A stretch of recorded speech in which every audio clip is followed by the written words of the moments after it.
तर डाळ बाटी करणार आहोत आज आपण। तर हे पीठ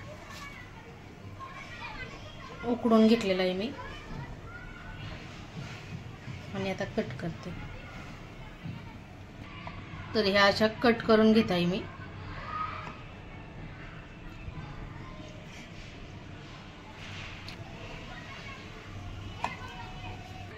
थोडी बडी तर ह्यामध्ये थोडं बेसन पीठ चाळून घेतलेलं आहे, गव्हाचं मोठं पीठ, मकाचं थोडंसं आणि बेसन पीठ, ओवा, जिरी आणि हळद आणि बडीशेप, चवीनुसार मीठ आणि 2 चमचे गरम तेल करून टाकून मळून घेतलेलं आहे हे पीठ। आणि तर हे वड्या पाण्यात उकळून घ्यायच्या, नाही तर वाफळून घ्यायच्या। असं चाळणी ठेवून, पाणी ठेवून, वर चाळणी ठेवून त्यामुळे वर हे ठेवून वाफळून घ्यायचं आणि मग हे असं कट करून तळून घ्यायचं।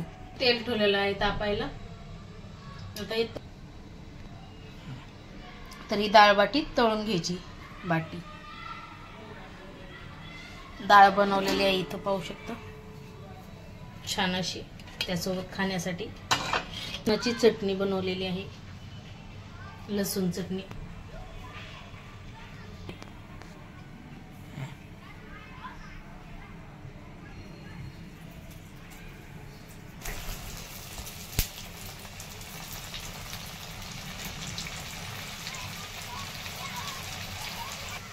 तर आता छान अशा कुरकुरीत तळून घ्यायच्या।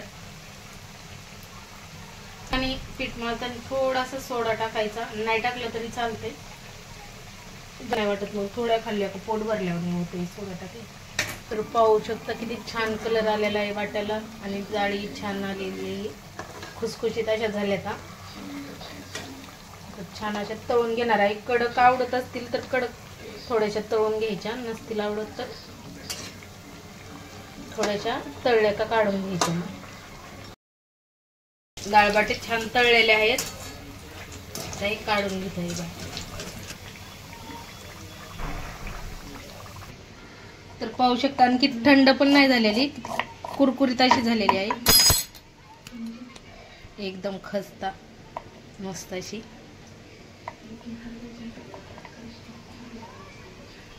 हे तळून पेपरवर काढून घेतलेले आहेत, म्हणजे तेल हे नितळून जाईल।